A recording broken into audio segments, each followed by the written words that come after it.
right, good Monday evening, everybody. Lots of good stuff to talk about tonight. First of all, rain. We needed rain, and we got good coverage of rain today. It was heavy in some spots, but mostly it was a good thing because we have needed the rain because we were starting to really tip into a drought over a good part of the state, and I think this is going to help things out just a little bit. I mean, it's just one day of rain, and we're not going to see too much more rain going forward for the rest of the week, although there are low chances for tonight and through early tomorrow. So here's the disturbance that produced the rain today, this area of low pressure, which is now in northeastern Arkansas. We're still seeing some showers rotating up into that over the western part of the state. So again, we could see a shower during the overnight or early tomorrow. There's also a front to the northwest of us. That is going to come through, we think, early Wednesday with also low chances of rain, but that's really going to change the weather. Until that front gets here, it's going to be warm, in fact, hot. It's also going to be very muggy outside, but at the end of the week, behind the front, low humidity, and it's going to be a little cooler, and you're especially going to notice it, I think, first thing in the morning. All right, first thing first, here's a look at the rain that's left out there, and we do have some showers moving up from Wilkinson County into parts of Adams and Franklin County. So Roxy, you're going to get some rain.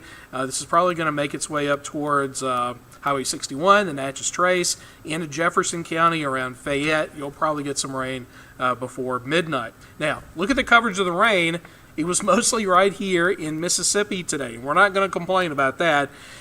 Officially in Jackson, out at the airport, we only picked up just a little bit more than 1/4 of an inch. So not really that much, but the average accumulation here in the metro, and especially farther west in Hinds County, was a little bit more, closer to an inch.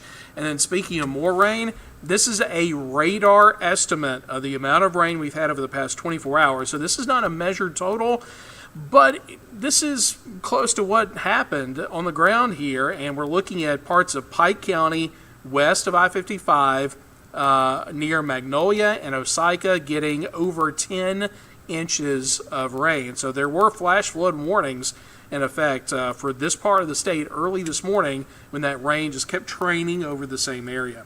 And this is not really the part of the state that desperately needed the rain. We're not abnormally dry here. We're not in a drought of the southern part of the state. It's more in the Delta, and we didn't get as much rain in the Delta today.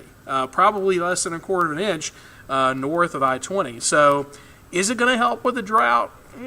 It depends on what part of the state you live in. It's obviously going to help a little bit, but we could use some more rain like we had today, but kind of in a different part of the state. If it were in the Delta, that would have been better.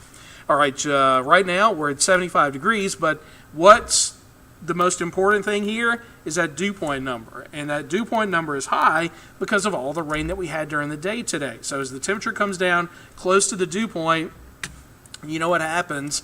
The water in the air condenses and clouds form, and in this case those clouds are going to form close to the ground, which is fog, and that's going to reduce visibility, and that's why a dense fog advisory has been issued for the gray shaded area through mid-morning Tuesday morning through 10 a.m. That includes Hinds and Rankin counties and points south. So places like Natchez, Macomb, and Hattiesburg and Laurel are all included in this dense fog advisory. So what you should know is, for the morning commute tomorrow, give yourself extra time, leave extra space between you and the person out ahead of you, and if you use your headlights, keep your beams on low beam. That's going to help you out tomorrow morning. Again, temperatures aren't going to have very much room to drop, so the dew point may go down a degree or two, and the temperature is going to go right down with it. So we're thinking lows are going to be in the low 70s in the morning. And then tomorrow, once we get past mid-morning and any rain out there goes away, any fog goes away, the sun's going to break out. And remember, it's humid, so we're going to climb to between 87 and 89, add in high humidity, and the heat index is likely going to be in the lower to mid-90s. So it's going to be a summer-like day for tomorrow. The average high is 82, so we're going to be well above that. Remember, the front doesn't come in until Wednesday, so we're not going to cool down until the front gets here. So Tuesday night at the fair, it's going to be a muggy night. Now, temperatures are not going to be terrible. I'm expecting partly cloudy skies. Will drop from the low 80s at 6 o'clock into the 70s after the sun goes down, but it likely is going to feel a little bit warmer than that thanks to the very high humidity we're expecting tomorrow night. So low chances of rain Tuesday, really just spotty showers when the front comes in Wednesday. We're going to give it about a 10% chance.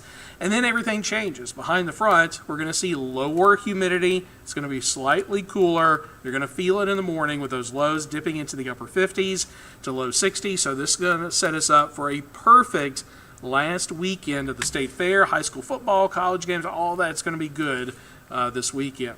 So here's a look at the next 48 hours. Notice the low moves into the Midwest. The front kind of catches up with it. The front does not get here until late Tuesday, early Wednesday.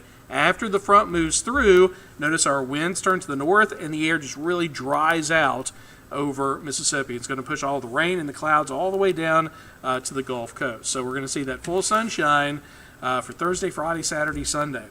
Now, it's a cold front, and yes, we're going to cool down, but it's not going to be a major cool down. So we're still expecting above average temperatures in the 80s after the front moves through. So for the next week plus, we're still looking at above average temperatures. Here's the good news. Take a look in to the northwest.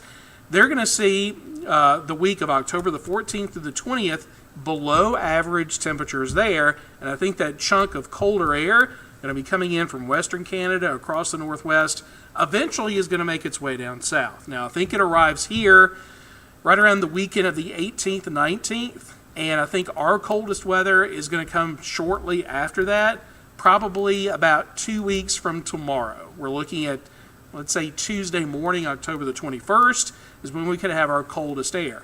And we're talking about cold air. We're talking about a chill in the air. It's going to be chilly outside after that front comes through, but we got to wait 2 more weeks for that to happen, and then we're finally going to transition to below average temperatures because we've been above the norm for several days now. All right, in the tropics, a couple things that we're still watching. We've got a wave right around the Yucatan Peninsula that's going to work westward into the Bay of Campeche, which is in the southern Gulf.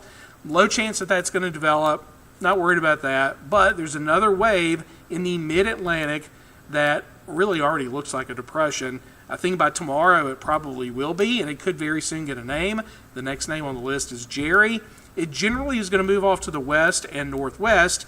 It could clip some of the islands of the Caribbean, like the Virgin Islands, maybe Puerto Rico, but eventually we think this is going to turn to the north before it reaches the east coast or certainly get into the Gulf, just kind of like several of the storms have before this one, like Umberto and Aaron and Imelda, and just a whole bunch of storms never made it to the East Coast. So the next name on the list is Jerry, so that is likely what's going to happen with that storm. We'll keep you posted, but right now, no worries in the tropics. So for tonight, dense fog advisory, stray shower overnight, 71 in the morning, then tomorrow we could see a little bit of rain early in the day, then partly sunny in the afternoon. It is going to be warm, 88 degrees with a heat index in the lower to mid-90s. So the front comes in Wednesday, low chance of rain, and then take a look at the rest of the 8-day forecast. That is really nice. In the morning, upper 50s to low 60s in the afternoon. We're only going to warm up to about 82, 83 for about 4 straight days, which will take us through the weekend. Now, the fair actually doesn't end until Monday because Monday is Columbus Day, but that day is looking good too, although we are going to start to warm back up just a little bit. And remember, that good cold front doesn't come in until about the weekend of the 18th and 19th. I mean, we'll keep you posted on that. Usually 2 weeks out, a lot of things can change, but the models have been really consistent about some really cold air headed our way for that third week of October. So we'll see what happens. All right, that is your update for tonight. Meteorologist Megan Hanna is going to be here first thing in the morning with your next update. Have a good night.